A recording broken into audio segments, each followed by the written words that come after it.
ভগবানকে সাজিয়ে দিচ্ছি ফুল দিয়ে। ভগবানের চরণে প্রথমে ফুল দিলাম, দিয়ে তারপরে এবারে আমি ভগবানের চারিদিকে যে জায়গাগুলো ফাঁকা আছে সেখানগুলো আমি ফুল দিয়ে সাজিয়ে দেবো ঠিক এইভাবেই।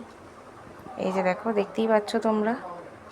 চেষ্টা করি যেমন আমি পারি সুন্দর করে চেষ্টা করি। আমি অত সুন্দর পারি না সবার মতো, সবাই জানি, দেখেছি ফোনেতে যে সবাই কী সুন্দর গপুকে সাজিয়ে গুজিয়ে রাখে। আমি অত কিছু পারি না, কিন্তু হ্যাঁ, মন থেকে ভক্তি করি, খুব ভালোবাসি ভগবানকে, নিজের সন্তান ভাবি, নিজের সন্তান রূপে ওনাকে পূজা করি। মনে হয় উনি আমার কাছে সন্তান রূপে এসেছেন। কারণ একটা গল্প বলি, আমি যখন গপুকে আমার কাছে পাইনি, বারবার ভাবছিলাম গপুকে আমি আনবো কীভাবে, এটাই ভাবছিলাম। তখন জানো তো আমার মনে প্রচণ্ড একটা চিন্তা ছিল, মনের মধ্যে একটা কষ্ট ছিল। কিন্তু যখনই আমি আমার ভগবানকে আমার কাছে পেলাম না, যখন কোলে নিয়েছি দোকানে, যখন আমি কিনতে গেছি ভগবানকে, কিনতে বলবো না, আনতে গেছি, আমার সন্তানকে আমার বাড়িতে আনতে গেছি, সে তার নিজের বাড়িতেই এসেছে, আনতে গেছি যখন, বললে বিশ্বাস করবে না, তাকে যখন কোলে নিয়েছি আমার একটা যে কি শান্তি, আমি বিশ্বাস করতে পারছি না যে ভগবানকে আমি আমার হাতে পেয়েছি, আমার কাছে রেখেছি তাকে, কোলে করে তাকে, কি বলবো, অনেক কষ্ট, সেদিন বৃষ্টির দিন, অনেক কষ্ট করে ভগবানকে কোলে করে আমি বাড়ি এনেছি। আমি এই দিনটা কোনো দিনও ভুলতে পারবো না। এতটা সেদিন কষ্ট হয়েছিল যে সেদিন আমি প্রচণ্ড ইমোশনাল হয়ে গেছিলাম তাকে বলে।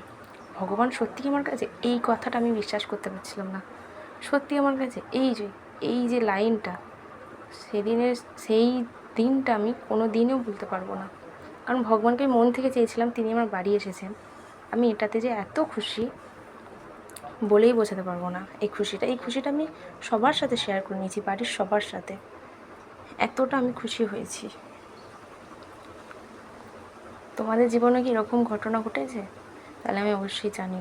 আর একটা সবথেকে বড় ঘটনা, আমি যখন ভগবানকে কাছে পাইনি, মনের মধ্যে একটা কষ্ট জমা থাকতো, আমি যেহেতু একটা সমস্যাতে রোগে ভুগছি, হ্যাঁ, সেটা আমি তখন ভাবতাম যে আমি কি কোনোদিনও ভালো হব না, এই সমস্ত কিছু।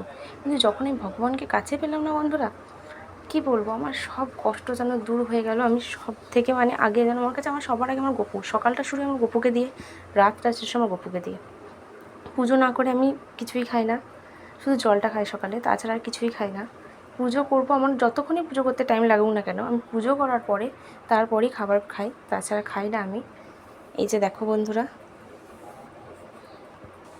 কিছু বুঝতে পারছো গপুর মধ্যে পরিবর্তন? আমি তো ধরে ফেলেছি, তোমরা কি ধরতে পেরেছো? কারণ আমি যেহেতু কাজটা করলাম, এই কারসাজিটা, তোমরা কিছু ধরতে পেরেছো যে এখানে কিছু আলাদা লাগছে কি? আমার একটা ভুলে গেছিলো, আসলে আমি গপুকে আজকে সাজাতে পারিনি, তার আগে ফুল দিয়ে দিয়েছি, সেই জন্যই আমি গপুকে আগে দেখো হার আর চুড়ি পরিয়ে নিলাম। আর কানের আমি সবসময় ফুল দিয়েই পরাই, কানের আলাদা কেনা আছে কিন্তু আমি ওটা পরাই না সবসময়।